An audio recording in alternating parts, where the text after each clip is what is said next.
मंदिर को नहीं घमाघोट लड़ई आरंभ हेबाकु जाउछि कि आउ एक महायुद्ध। शिव मंदिर पई एपर्यंत गलाणी 42 जनक जीवन। भारतर दुई पड़ोशी देश मध्यरे चालिछि युद्ध। प्राचीन शिव मंदिर को नहीं भयंकर युद्ध। नमस्कार, डीटीवी ओडिया रो एही उपस्थापना को आपण समस्त को स्वागत। दर्शक बंधु, विश्व रे एबे जळुछि युद्धर निया।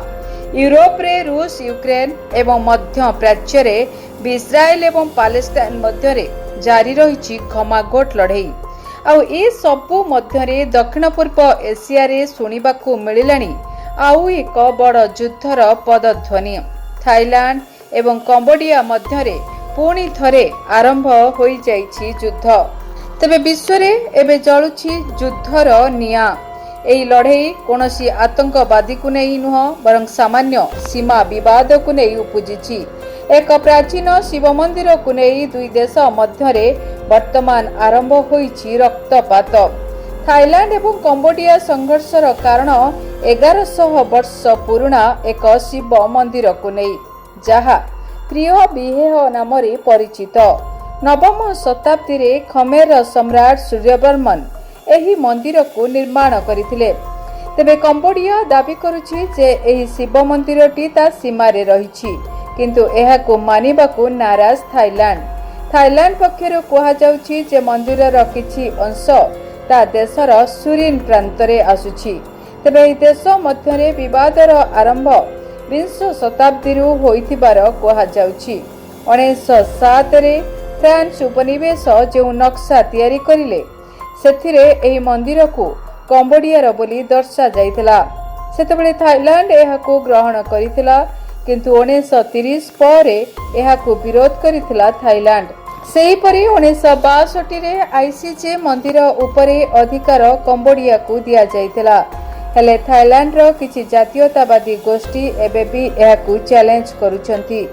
ए परि कि थाईलैंड मंदिर को लागि रहितिबा अंचल को निजर बोली दाबी करि आसुछि। 2008 रे कंबोडिया एही शिव मंदिर को वर्ल्ड हेरिटेज साइट रे शामिल कराइथिला। आउ सेबेठु दुई देश मध्यरे विवाद आहुरी तीव्र होइथिला। 2008 रु 2011 पर्यंत मंदिर को नहीं दुई देश मध्यरे बारंबार सामरिक संघर्ष होइछि। तेबे 2025 रे मध्य एही शिव मंदिर को नहीं पुणी थरे दुई देश मुहांमुही होइछंती। थाईलैंड पक्षरु कहा जाइथिला गुप्तचरी करिबाकू कंबोडियार एक ड्रोन ता सीमा भितर को पसिथिला। आउ एहा परे एही विवाद उग्र रूप नैथिला।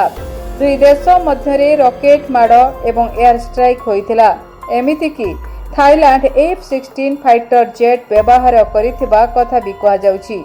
तेबे आगको एही विवादर केबे अंत हेउछि एहाकू समस्ते अपेक्षा करिसंती, कारण एही शिव मंदिर पई एबे सुधा गलाणी 42 क जीवन।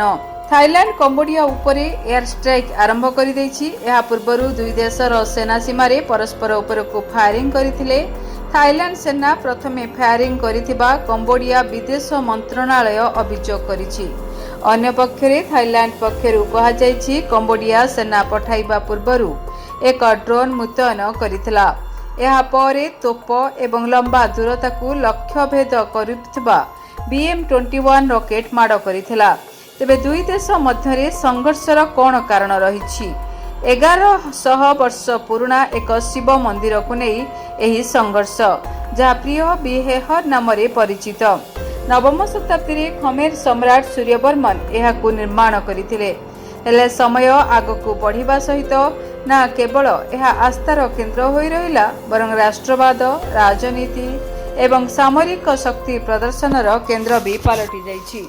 कंबोडिया दाबी करुछि जे शिव मंदिरटी ता सीमारे रहिछि, हेले थाईलैंड कहूछि मंदिरर किछि अंश ता देशर सुरिन प्रांतरे आसुछि।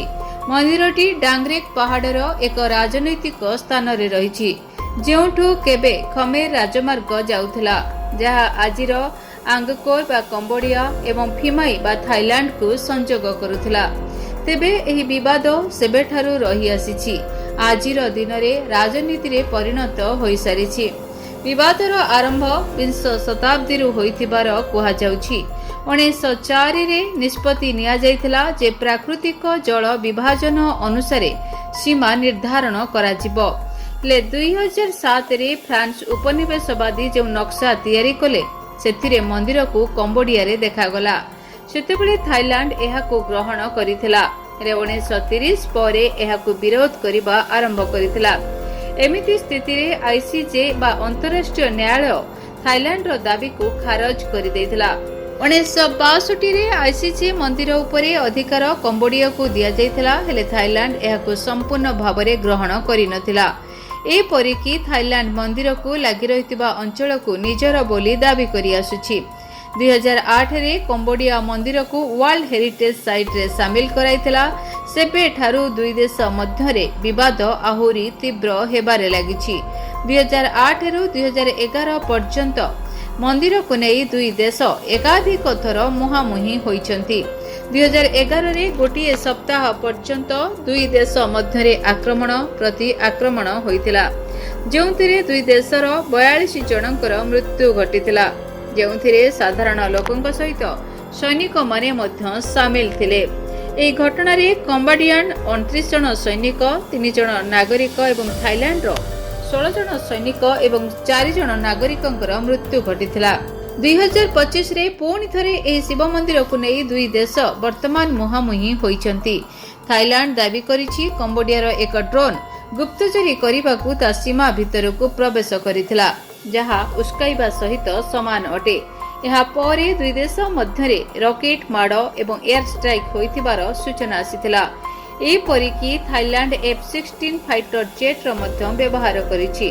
सेपटे कंबोडिया कहिछि थाईलैंड बिना कोनोसी कारण रे आक्रमण करिछि, आमे केवल आत्मरक्षा करिछु। मंदिर पाखरे दुई देशर सेना मुतयन किछि नुआ कथा नुह। किछि वर्ष पूर्वे तीर्थयात्रीଙ୍କ ପାଇଁ दुई देश मध्य एक चुक्तिनामा मध्य स्वाक्षर होइछि, हेले मंदिर ପାଇଁ दुई देश मध्य सैन्य शक्ति प्रदर्शन राष्ट्रवादर निया को आहुरी अधिक प्रज्वलित करुछि। गत फेब्रुआरी रे कंबोडियार सैनिक मंदिर परिसर रे पसी जातीय संगीत गान करिबा सह थाई सेना को खोला चेतावनी देथिले। एप्रिल रे दुई देश मध्य स्थानीय स्तर रे बुझामणा मध्य होइथिला। Bureau report DTV Odia. 18 मई 2025 राहु चलिबे मीनरू बक्राचार होई कुंभ राशि। 18 मई 2025 रु 5 डिसेंबर 2026 पर्यंत राहु रहिबे कुंभ राशि। तेबे राहु केतुंकर चलन आपण को जीवन को किपरि करिवो प्रभावित जानिया पई देखंतु डीटीवी ओडिया। मेष ठारू मीन पर्यंत आपण मानक राशि राहु केतु चलन रो जानंतु फलाफल देखंतु केवल डीटीवी ओडिया। देखिबा पई चैनल को सब्सक्राइब करंतु, आपण वीडियो को सर्च करंतु। राहु केतुंको संपर्क में निज राशि राहु केतु चलन एवं प्रभाव विषय रे आपण जानि परिबे। देखंतु राहु चलन केवल डीटीवी ओडिया। जदि आपणक जीवन रे व्यक्तिगत पारिवारिक समस्या, कर्मक्षेत्र नियुक्ति, वैवाहिक समस्या, वास्तु दोष एवं माली मकदमा आदि समस्या थाए, ताहेले समस्यार समाधान और परामर्श पाई आमको जोगाजोग करंतु। ज्योतिर्वेद doctor Bhabani Shankar Mahapatra, Budheswari colony, plot number 26, Bhubaneswar. Phone number 9776833302 9439444924। आमर वेबसाइट www.srijagannathastro.com। डीटीवी ओडिया देखिवा पई सब्सक्राइब करंतु एवं बेल आइकन को मध्य दबाई दियंतु।